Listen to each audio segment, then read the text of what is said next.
Ei, Micael, boa noite. Boa noite, gente. Já vou chamar você aí, Micael. Ei, pai. Vamos lá. Desculpa aí, gente. Eu tentei fazer a conexão aqui. Ei, Micael, a minha hoje é que deu problema para eu conectar. Na hora que eu fui conectar, deu um probleminha aí. Bem-vindo! Tomara que dessa vez a gente consiga fazer. Um monte de gente me puxou a orelha depois, falando: olha, você tem que fazer essa live de novo, porque nós queremos assistir essa live. Você está me ouvindo bem? Estou ouvindo sim, Renato. Mas agora vai dar certo, sim, tenho certeza. Eu também. Bem-vindo. Muito obrigada pela participação aqui comigo hoje, né? Eu acho que a gente tem muito o que falar aqui. Acho que o pessoal está um pouco curioso para saber o que a gente vai comentar. Ô, gente, só para a gente falar, começar aqui rapidinho, né? Para quem não me conhece, eu sou Renata Borges, sou psicóloga, especialista em terapia cognitivo-comportamental. Sou dona da Cognitiva, Renata Borja.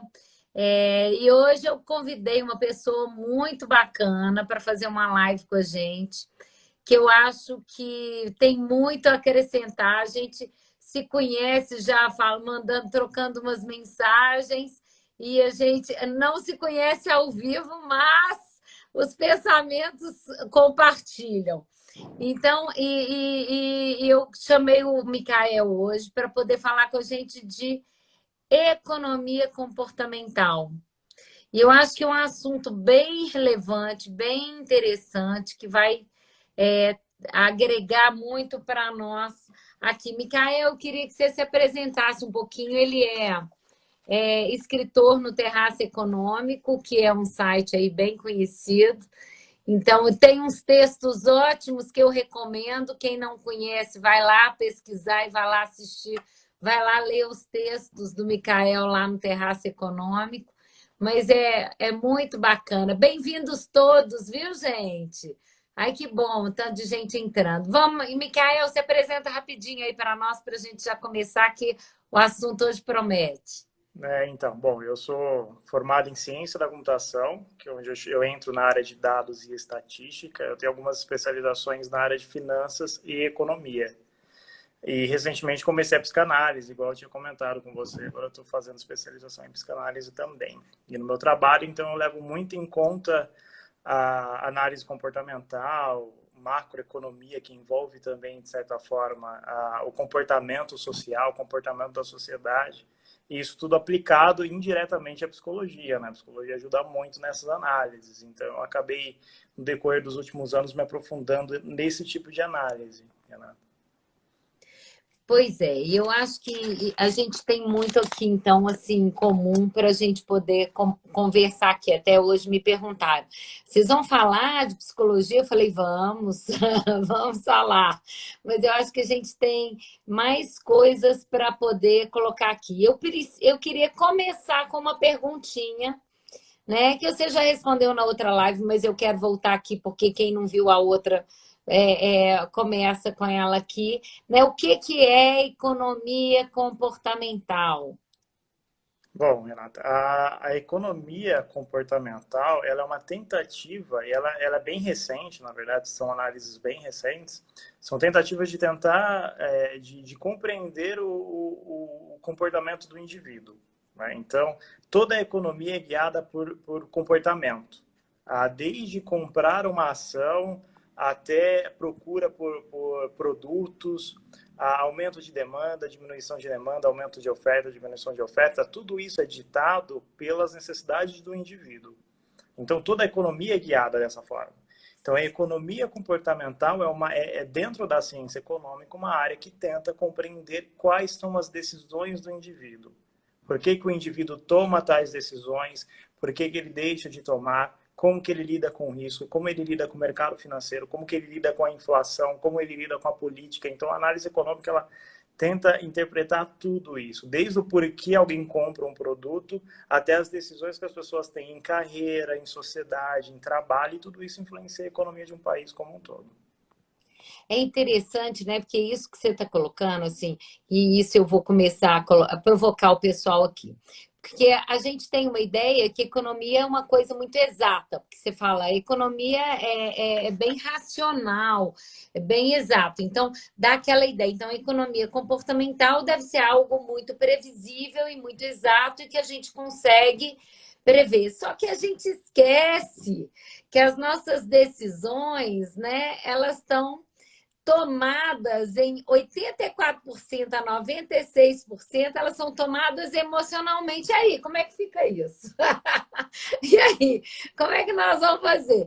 84 a 96% das nossas decisões são tomadas emocionalmente. Como é que vai ficar a economia comportamental aí? Vamos embora. Muito complicado, Renato, é muito complicado. Não tem como a gente prever o comportamento da sociedade, né? Se fosse simples, era muito fácil de estar como os mercados lidariam amanhã, o que ia acontecer com a política, a inflação e todos esses conceitos importantes da economia seriam previsíveis e hoje não são, nunca foram, na verdade, né?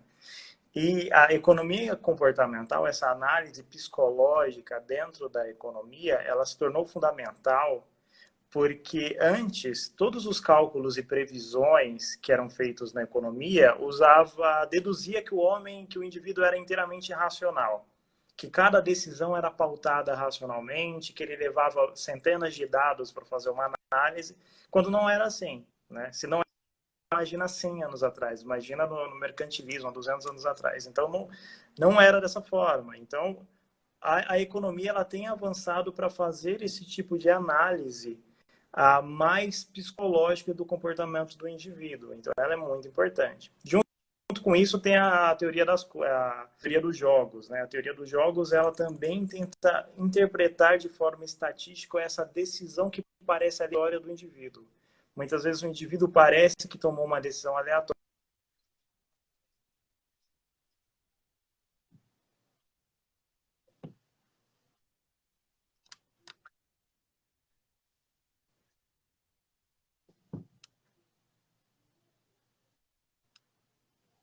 Peraí, travou aí para vocês? O meu que travou ou o dele que está travando? Peraí. É o meu, não sei se é o meu que travou ou se é o seu que travou. Peraí, eu não te ouvi. Não sei se fui eu ou se foi você.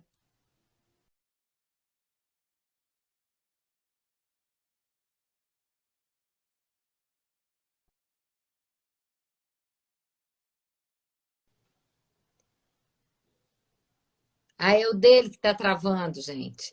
Então, peraí, vamos lá. Os dois travaram? Não, eu estou travada ainda? Eu estou travada ainda? Eu estou travada ainda ou vocês estão me assistindo? Porque senão eu tenho que sair e a gente volta aí de novo. Ele deve ter saído aqui rapidinho, mas volta. Eu fiquei na dúvida se era eu ou se era ele, aí eu fui olhar. Gente, só me dá aí um ok se vocês estão me vendo. Estão me vendo bem? Eu não estou travada, não. Então tá ok. Bia, não estou travada, não, né? Beleza. Vou esperar ele voltar aqui rapidinho. Pronto.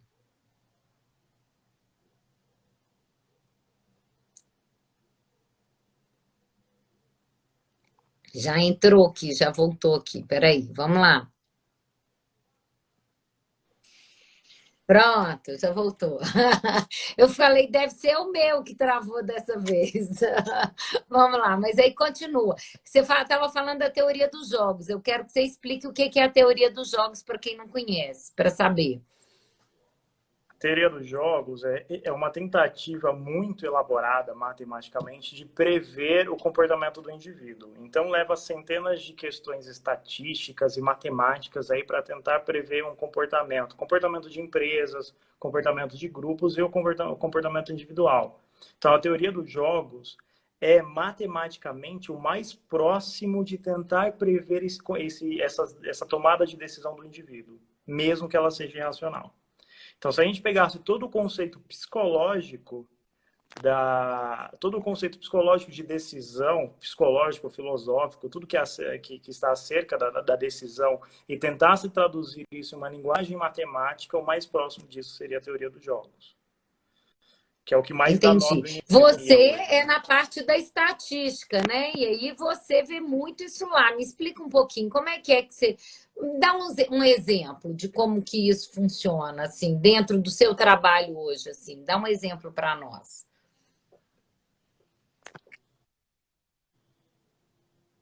Tá me ouvindo? A teoria dos Dentro jogos, do acho seu que travou. trabalho, dentro do seu trabalho hoje, dá um exemplo para nós de como que você é dentro do trabalho, você trabalha com estatística. Então você consegue, assim, como é que isso funciona hoje dentro do seu trabalho hoje, assim? Dá um exemplo de como que essa economia comportamental pode funciona lá.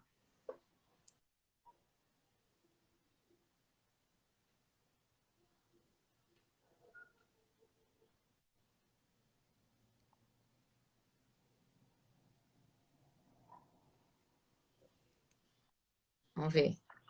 Oi, tá me ouvindo? Eu tô te ouvindo agora. Pode falar.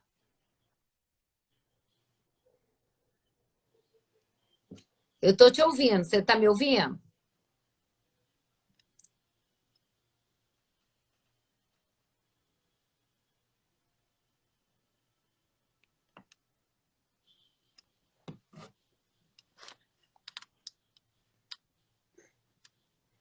Vamos lá, gente. Espera aí, 2 minutinhos. Vamos ver aqui.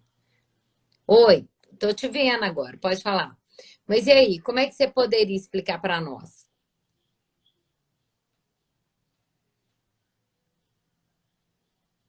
Ué, eu tava vendo ele, gente. 2 minutinhos. Essa nossa conexão aqui tá dureza. Vamos ver aqui. Se ele já vai entrar. Pera aí, gente. Vai embora não. Vai embora não.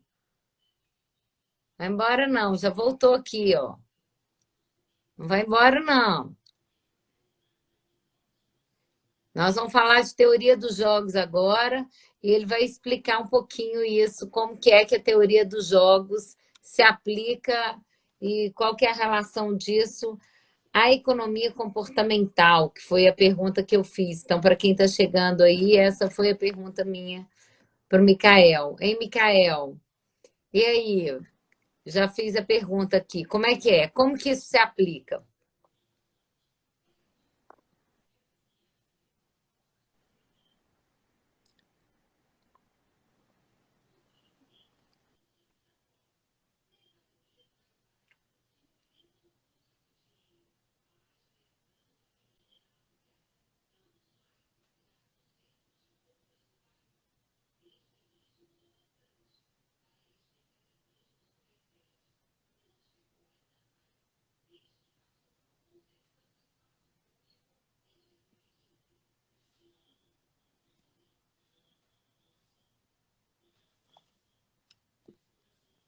Oi,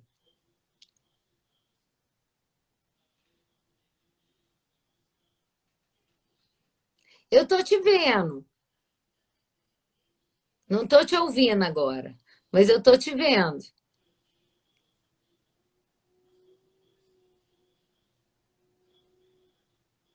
Tô te vendo, mas não tô te ouvindo.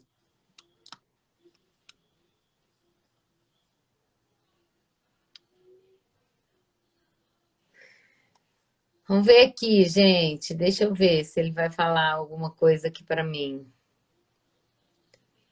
Ai, não, eu tava tão animada com essa live nossa.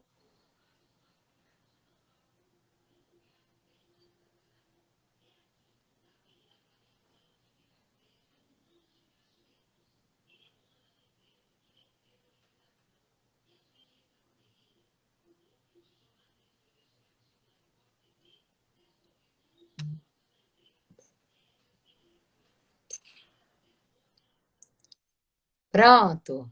Você tá me ouvindo? Eu tô te ouvindo aí. E Hã? agora, tá me ouvindo? Tô te ouvindo. Ah, você agora. Vamos embora. Então, aqui. Vamos lá. Vamos aproveitar a conexão que a gente tem agora. Então, Tá, então, onde tinha parado? Da teoria dos Da jogos, eu teoria estava dos falando, jogos, como que né? é a teoria dos jogos e hoje, já que isso é tudo uma questão estatística, o seu trabalho tem relação com a estatística, dá uns exemplos aqui para nós, para que o pessoal possa entender como é que isso funciona. Bom, um exemplo sobre isso, bom, um exemplo famoso, Renata, é aquele do John Nash. Não sei se você já assistiu lá, Uma Mente Brilhante, que é o Russell Crowe que interpreta o John Nash, que ele tem Uhum, esquizofrenia, etc. Ele foi um grande pensador da teoria dos uhum, jogos, né? Ele desenvolveu o equilíbrio de Nash, hoje é usado por empresas, por grandes empresas na tomada de decisão. uhum. Então, existe um limite de decisões que a gente tem para fazer, que se a gente tomar decisões ruins, a gente vai perceber isso logo de cara. Então, a gente consegue quantificar isso matematicamente. Um outro exemplo é o paradoxo da escolha, Uhum. né? Que é muito comum. O paradoxo da escolha é um conceito da administração e da economia que quando algum cliente, algum indivíduo, ele é exposto a muitas escolhas, a muitas possibilidades de escolhas, ele se sente infeliz e ele passa a não gostar do produto oferecido. Olha só. Quem nunca foi numa sorveteria e viu 90 sabores e saiu frustrado de lá porque não ia poder experimentar todos? Então, o excesso de escolhas, Renata, dentro de toda essa teoria econômica e dentro da psicologia, é algo que frustra o indivíduo.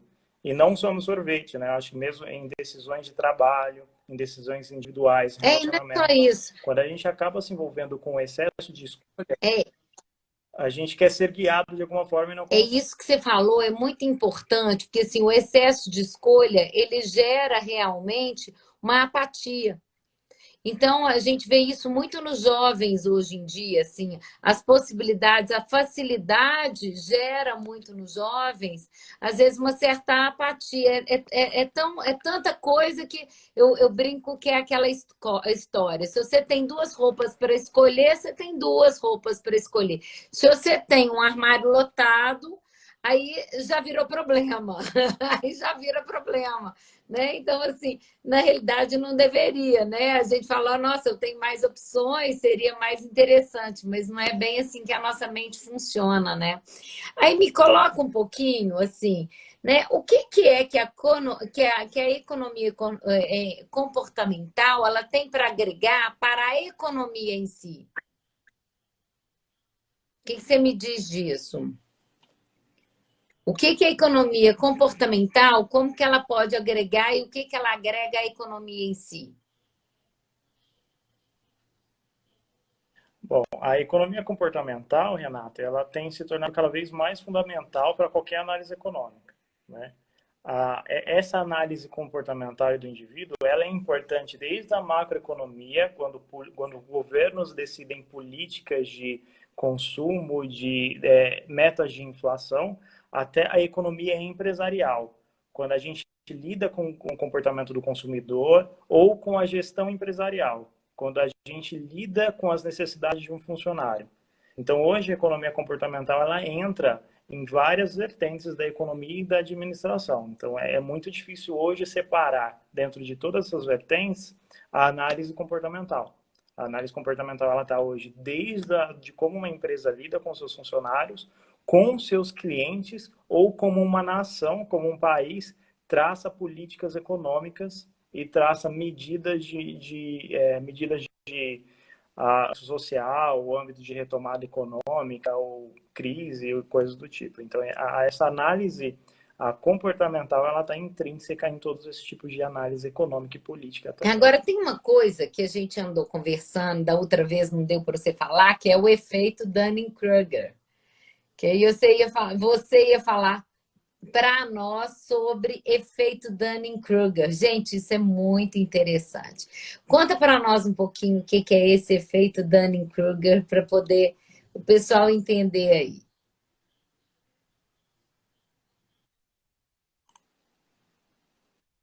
Bom, Renato, o efeito Dunning-Kruger, que hoje está sendo muito pesquisado, e ele é tema de muitos artigos e muitos estudos aí, É um efeito que é estudado também na administração e na economia, que ele trata do indivíduo que acha que tem um conhecimento sobre um determinado assunto, ele tem uma confiança, ele tem uma soberba muito elevada de que ele tem aquele conhecimento, que ele conhece mais do que especialistas, etc. E isso faz ele tomar decisões estúpidas, né? Que o efeito Dunning-Kruger ele é relacionado à análise da estupidez. Então, esse indivíduo que acha que conhece mais do que especialistas, que leu alguma coisa na internet e acha que já dominou o assunto, ele acaba fazendo mal para si e mal para a sociedade, para as pessoas à sua volta, etc.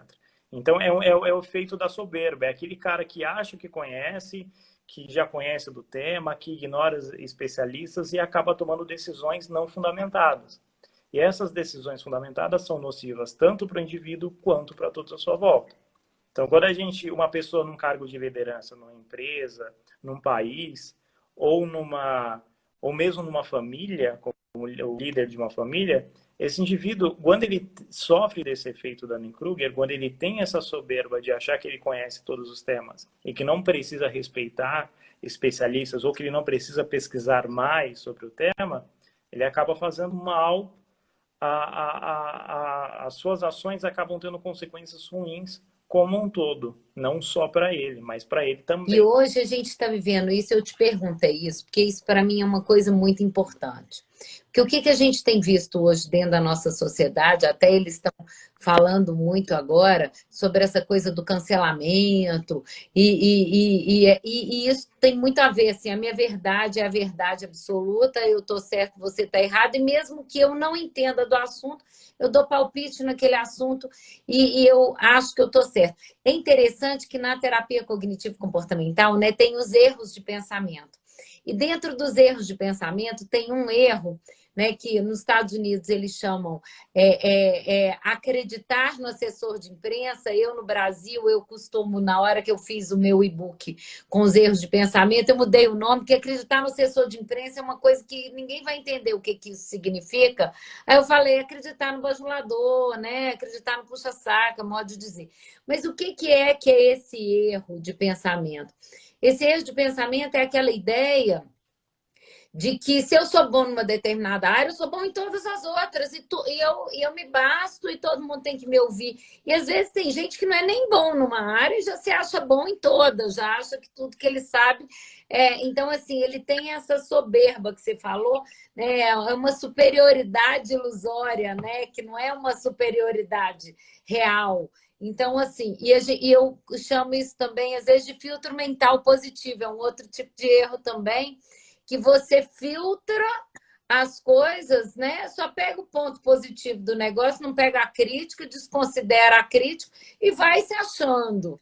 E esse vai se achando vai te fazendo tomar muitas decisões erradas e vai te fazendo atrapalhar todas as outras pessoas à sua volta também. Porque você toma a decisão errada e influencia outras pessoas sem querer, e o outro está achando que está certo e está escutando alguém que nem entende do assunto. Né? Então é muito sério isso que está acontecendo, né? Você está aí rindo porque você já está pensando, né? Está lembrando de coisas aí que você fala, é bem isso mesmo, né? Qual que é a interferência disso na vida das pessoas hoje? E assim, a gente pode falar em termos econômicos mesmo, no macro, nós vamos ter problemas graves, porque se a imprensa começa a dar palpite na economia e a imprensa não entende de economia, isso não pode gerar um problema de um efeito Dunning-Kruger?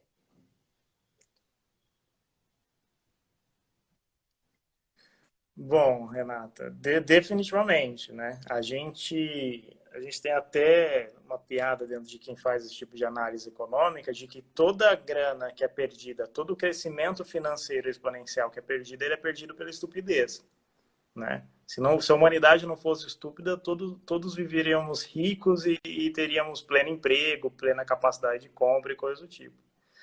Então, a estupidez, o efeito Dunning-Kruger, uma pessoa acha que tem um conhecimento sobre algo e toma decisões sobre esse achismo, sobre impressão errada da realidade que ela causa efeitos nocivos na sociedade. Então, a sociedade como um todo perde, né?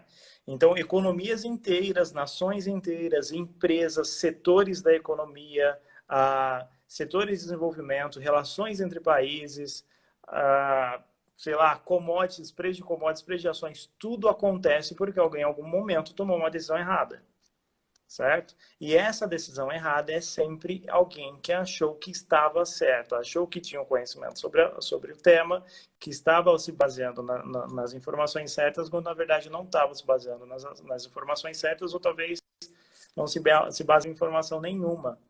Então, essas falhas mentais aí que você afirmou e o efeito Dunning-Kruger, eles são os efeitos mais nocivos tanto na vida de um indivíduo, na sua questão de relacionamento e sentimental, quanto em tudo que acontece de ruim numa nação, numa política econômica ou dentro de uma empresa, né? Do destino, de como a empresa vai se desenvolver. Então, todas essas falhas mentais, erros cometidos, são pela nossa ilusão de conhecimento, guiada pela nossa soberba, pelo nosso hubris de que conhecemos tudo daquele tema e que a gente consegue tomar decisão de forma. Tânia, obrigada. Então, vou só falar aqui, ó. A Tânia está aqui dizendo saudade dessas lives, uma das únicas coisas boas dessa pandemia. Obrigada, Tânia, querida. Nós vamos voltar agora com força total. Estamos inaugurando aqui com o Micael aqui dessa vez. A gente vai colocar, mas é porque a gente tem que trazer os assuntos que são pertinentes para a sociedade. E eu acho que isso que a gente está falando é algo muito importante, porque dentro da terapia cognitivo-comportamental mesmo, é um trabalho baseado em evidências. Então, a gente fala, peraí, eu tenho uma evidência, eu tenho outra evidência, quais são as evidências? Porque a gente tem uma tendência a buscar evidências somente daquilo que o nosso pensamento acredita. Então, a gente tem um viés, uma tendência a buscar as evidências sob um viés de pensamento, que é um viés nosso de pensamento. E a terapia cognitiva, por exemplo, o que ela faz peraí, quais são as evidências contra e quais são as evidências a favor do seu pensamento? Ela vai avaliar as duas coisas. O que concorda com o seu pensamento e o que discorda do seu pensamento. Porque tem as duas análises e nós temos que observar as duas análises, né?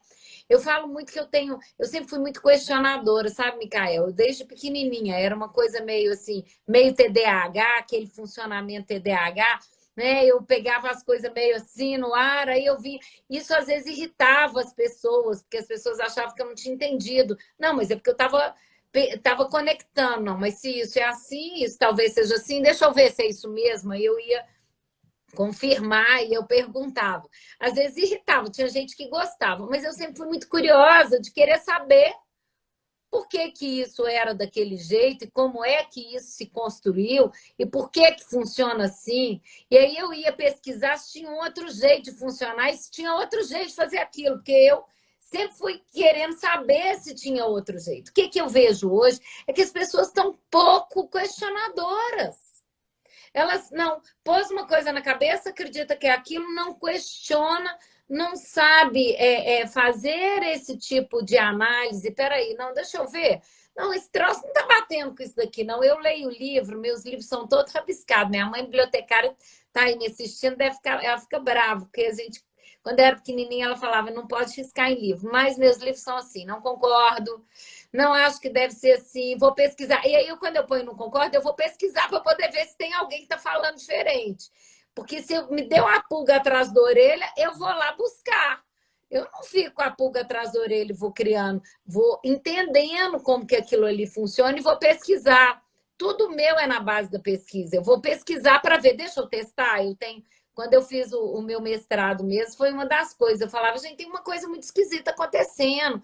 Meus pacientes todos ficam falando que eles são uns fracassados. Eu falei, o que faz um jovem de 14 anos se dizer um fracassado? Tem uma coisa que está errada aqui. Eu tenho que entender de onde isso vem. Eu não criei minha verdade, não. Eu fui pesquisar.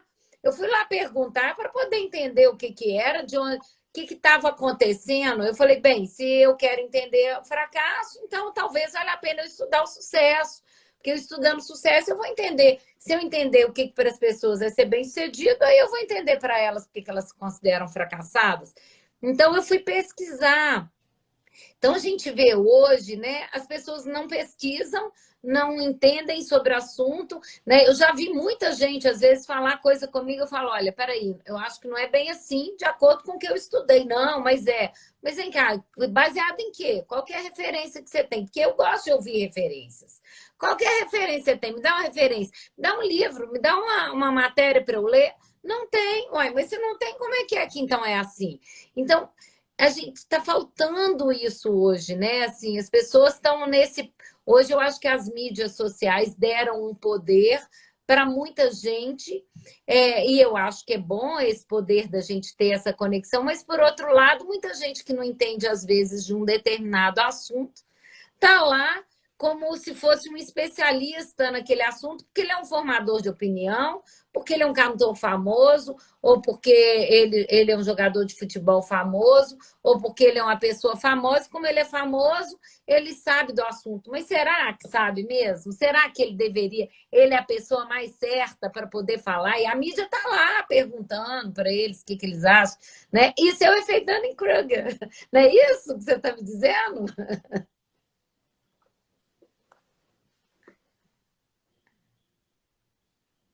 Exatamente, Renata. Eu não teria conseguido posicionar melhor. Uma coisa que você falou que é fundamental para a gente tentar evitar esse comportamento é o questionamento.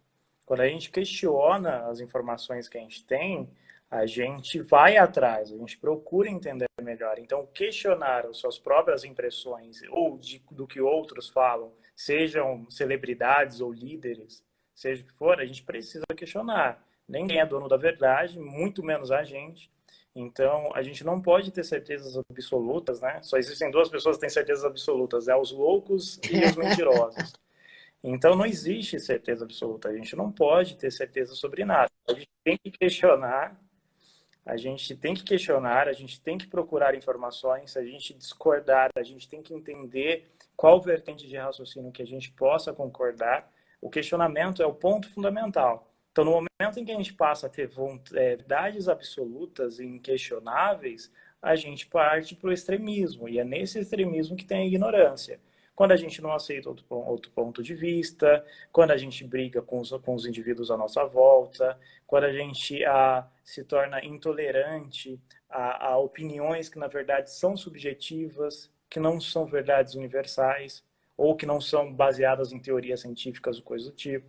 Então, quando a gente questiona esse nosso próprio comportamento, a gente se torna mais flexível, né? A gente se torna mais aberto a compreender o próximo. E isso é o primeiro passo para a gente ter uma vida mais confortável, não conflituosa, para que a gente viva em uma harmonia melhor.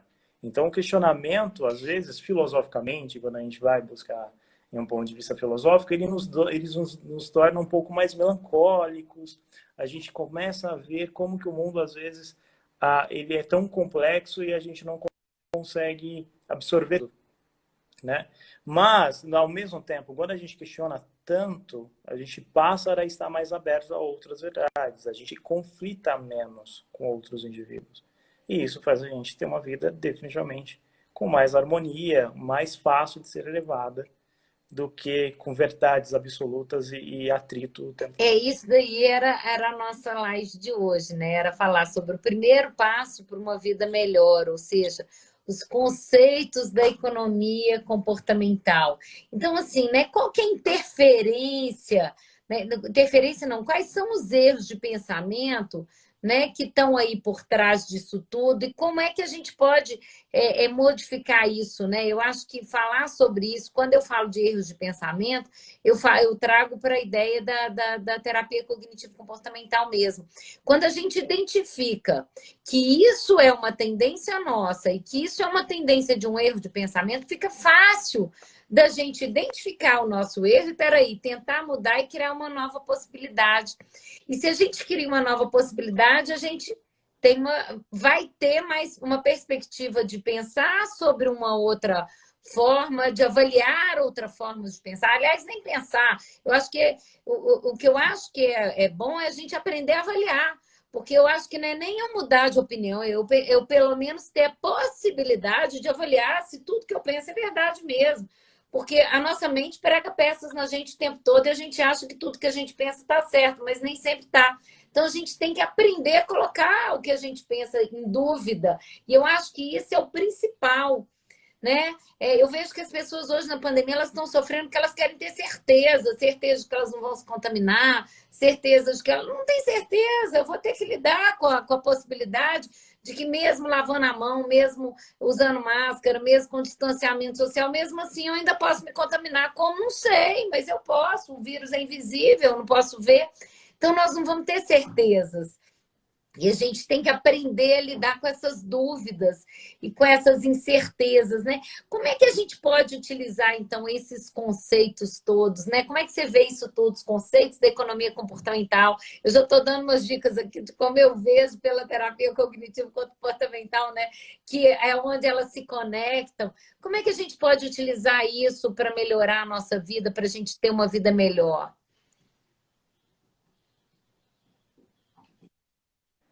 Bom, Renata, além da gente questionar todas as informações que chegam até a gente, você citou outro ponto importante que é a imprevisibilidade, né? A gente não sabe o futuro, a gente não sabe o que acontece amanhã. A gente tem uma ilusão de que a nossa vida seguirá uma rotina infinitamente. O indivíduo ele tem uma resistência até em lidar com o conceito da morte. Então, a gente, a primeiro momento, num pensamento mais evidente, mais superficial, digamos, a gente ignora a morte, ela se torna inconsciente.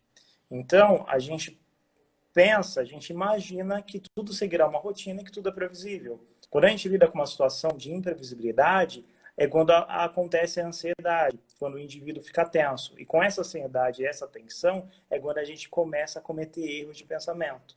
Então, esses erros de pensamento acontecem quando a gente não está sabendo lidar com a imprevisibilidade, né? Então, esse comportamento ansioso, essa tensão, esse medo do futuro, né? Esse pensamento sobre o que acontecerá, acaba nos limitando, nos sabotando e faz a gente tomar as decisões erradas. O medo de lidar com o futuro é ter verdades absolutas.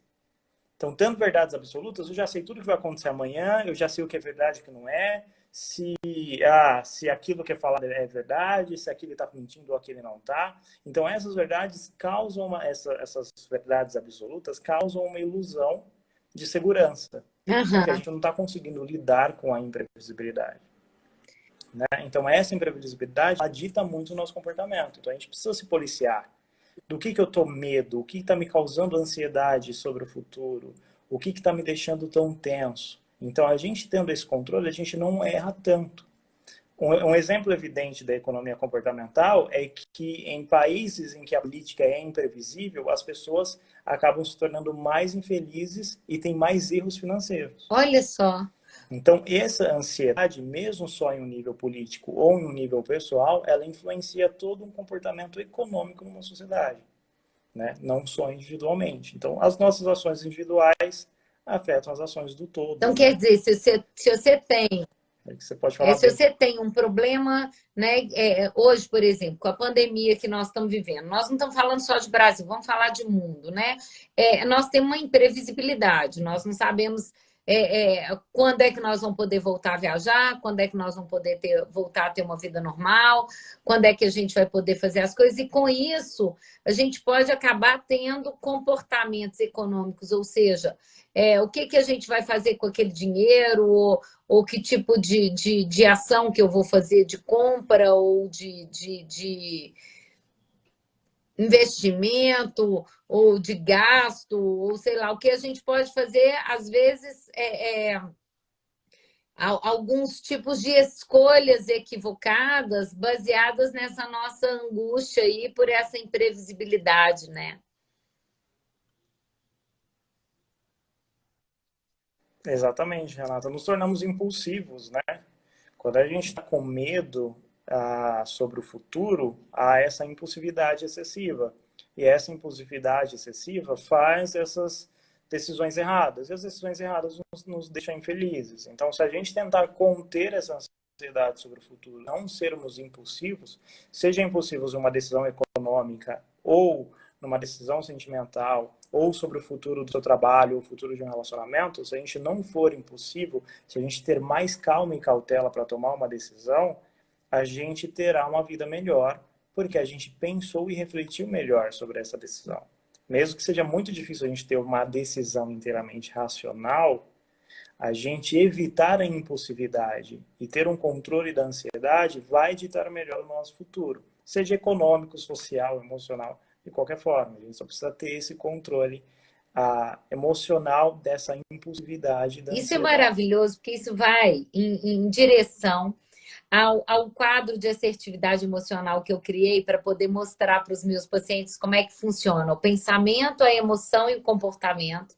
E aí eu chamo de comportamento reativo, que é o comportamento social que a gente aprendeu a ter com aquela determinada emoção. Cada emoção ativa, vem junto com um determinado tipo de pensamento, né? E aí a gente está mais acostumado a ter um determinado tipo de comportamento para com ela. E aí, nesse quadro de assertividade emocional, muitas vezes eu mostro para os meus pacientes, olha, eu pus aqui uma coluna extra, que é a coluna do comportamento assertivo, que seria o comportamento de crescimento, que eu chamo de comportamento de crescimento. O que é o comportamento de crescimento? A gente não tem como parar o que eu penso. E eu não tenho como parar o que eu sinto. Eu pensei e já senti. Já pensou. O pensamento é automático, a emoção vem junto. Mas isso que você falou é bárbaro. A gente pode interferir ali, nesse segundo momento, ao invés de eu ir de uma forma impulsiva, reativa, ou seja, naquela ação que eu aprendi a ter com aquela emoção, se eu aprender a identificar minhas emoções, e se eu aprender a identificar o que está por trás, eu consigo ser muito mais objetivo para as minhas metas e objetivos, né? Eu sempre pergunto para os pacientes, vem cá, mas qual que era a sua meta e seu objetivo nessa situação? Aí eles falam, era essa. Eu falo, peraí, mas esse seu comportamento te ajudou ou te atrapalhou a cumprir sua meta? Ele sempre fala, atrapalhou. Eu falei, então ferrou, meu filho, não dá. Então nós temos que fazer outra coisa. Então, assim, mas por que atrapalha? Porque a gente aprendeu, às vezes, que a gente tem que se comportar. Quando estou com raiva, eu tenho que brigar. Quando eu estou ansioso, eu tenho que fugir. Quando eu estou ansioso, eu tenho que evitar. Então, eu tenho que. A gente aprende isso e a gente põe aprendizados com determinados comportamentos. Só que é mentira. Eu não tenho que nada. Eu não tenho que fugir, eu não tenho que evitar, e eu não tenho que brigar só porque eu tenho essas emoções. Eu posso usar outros tipos de comportamentos e posso aprender a ter outros tipos de comportamentos com essas emoções, né? Então, eu acho que esses conceitos são bem interessantes, que olha como é que eles vêm de encontro, né, com esse trabalho que eu já venho fazendo, né? Esse quadro meu mesmo da assertividade emocional. Eu já tive paciente que falou, olha, você me curou no dia que você me mostrou aquele quadro, porque eu achava que o problema era a minha raiva. Aí, quando eu olhei lá, eu vi que o problema não era a minha raiva, era que eu brigava porque eu tinha raiva, mas eu não preciso brigar porque eu tenho raiva. O que a raiva, em alguns momentos, vai me ativar? Mas eu posso ter outro tipo de comportamento, eu posso modular meu comportamento. E isso é muito interessante, né? Então, assim, você vê como que está tudo interrelacionado, assim, e a gente, e claro, a economia comportamental, ela trouxe muita coisa da psicologia, né? E aí é isso que ela vem falar. Ela fala, olha, não é tão previsível assim. Mas por que ela não é tão previsível assim? Porque as pessoas, elas reagem baseadas no emocional. Então, elas não reagem baseadas no pensamento racional. A gente bem que gostaria, né, de ser um pouquinho mais racional na hora da tomada de decisões. Que é isso que você falou, a gente pode ter serenidade, né? Gente, dúvidas, eu quero vocês aqui perguntando, tá todo mundo entendendo tudo? Todo mundo acompanhando, né? Olha só, mas eu acho isso aqui bem interessante, isso assim que a gente está colocando, e aí e eu acho que a gente pode aprender muito com todos esses conceitos e fazer algumas modificações, né? Porque se a gente entende que a gente pode errar, porque a gente entende que a gente pode ter um pensamento errado, equivocado, e a gente pode achar que a gente está certo com esse nosso pensamento, e esse pensamento pode interferir na vida de milhões de pessoas, e a gente pode atrapalhar, e pode gerar problema, e se a gente entende também que a gente, às vezes, como que a gente é pequenininho, mas a gente sendo pequenininho, às vezes com essa live hoje que nós estamos fazendo, a gente pode impactar outras vidas. E vai que a gente impacta outras pessoas, as pessoas começam a refletir e a gente começa a criar um pensamento diferente para a sociedade, né? Ia ser bom, não ia, Micael? Epa, ele rodou aqui de novo. Ô, gente, espero que vocês tenham gostado do nosso papo aqui hoje, né? Eu acho que foi assim super enriquecedor. Eu acho que para mim foi maravilhoso estar aqui com o Micael e a gente conversando sobre esses assuntos. E eu acredito, eu vou falar do que eu acredito. Eu, Renata, eu acredito que não é só o grande que tem potencial de influenciar as outras vidas, não. Mas eu, pessoalmente, eu acredito que nós, pequenininhos, temos a possibilidade também de influenciar as outras vidas e as vidas de outras pessoas. Então, eu acho que se a gente, né, eu acho que se a gente começa a acreditar mais na gente, as coisas melhoram, né? E aí a gente pode fazer, transformar a vida de outras pessoas aí dessa forma, né? Então, o Micael está voltando aqui só para a gente dar uma fechadinha, mas eu já queria já começar aqui agradecendo ele agradecendo vocês. Alguém tem alguma pergunta para poder fazer? Vamos aproveitar agora que nós já estamos fechando. E aí já vai fazendo as perguntinhas, viu, Micael? Estou falando se alguém tem alguma perguntinha para poder fazer agora, que a gente já vai fechar. Mas eu quero te agradecer demais por esse papo. Achei que foi ótimo. Queria que você finalizasse aí para a gente, falando um pouquinho mais aí.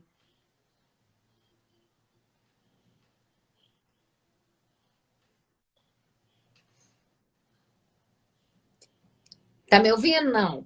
Queria que você finalizasse para nós. Bem, gente, eu não sei se ele vai conseguir voltar aqui, mas eu já estava fechando mesmo. O que é que eu quero que vocês entendam aqui? Vou dar um exemplo aqui com relação a isso que eu falei.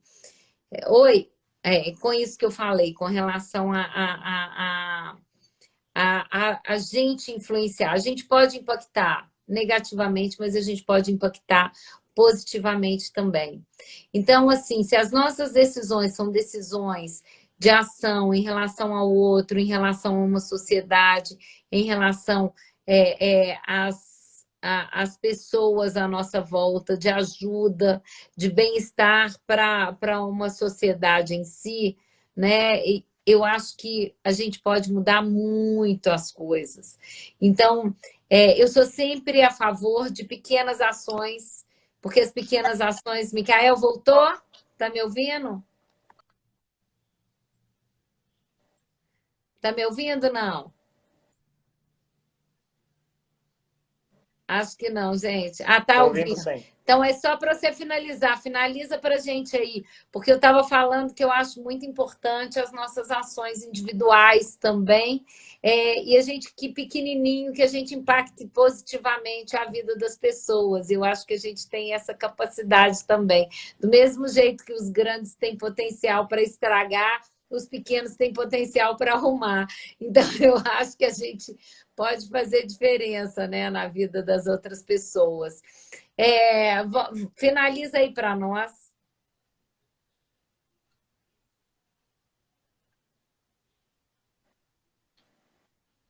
É, a gente, a gente acha que as nossas decisões não têm muita importância, né? Que a nossa decisão individual não tem muita importância para a sociedade. Quando, na verdade, ela tem muita importância, sim. Cada comportamento nosso, o comportamento de cada um de nós como indivíduos impacta a vida de todo mundo, não só aqueles à nossa volta. Então, qualquer questionamento que a gente tenha, ou qualquer verdade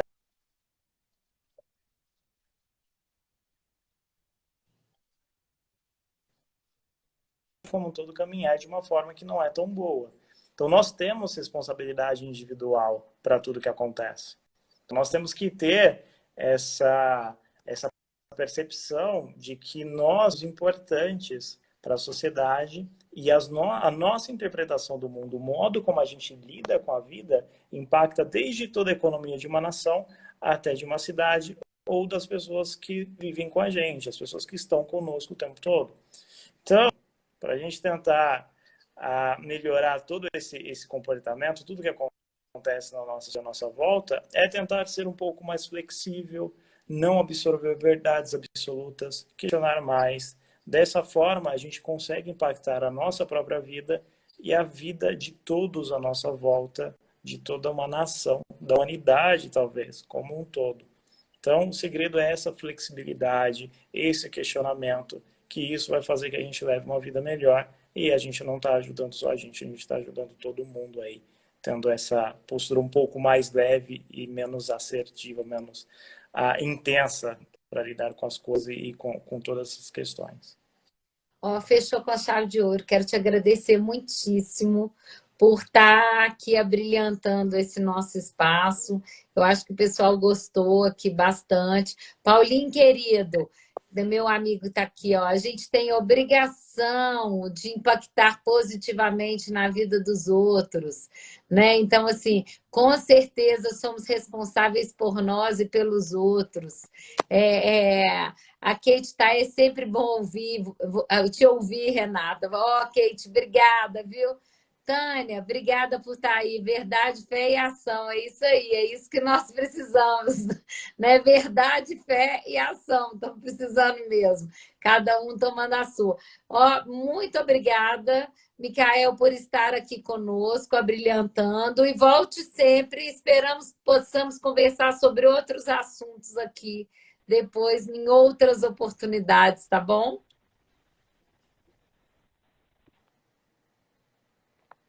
Agradeço muito o convite, fico muito feliz de ter participado da sua live. Acho que tem temas bem interessantes para abordar aí no futuro. Com certeza. Gente, ó, obrigada a todo mundo que esteve aí. Segue a gente lá no Instagram, marca os amigos, quem gostou da live, para poder ver a nossa live lá depois. Já partilha isso daí com os amigos, com os familiares. E agora a gente vai voltar a ter live com mais frequência. Por enquanto vai ser na terça-feira, mas provavelmente a gente vai mudar de dia depois. Vocês fiquem atentos aí. E esse ano tem muita surpresa boa para vocês. Que nós temos muita coisa que nós vamos poder partilhar com a sociedade.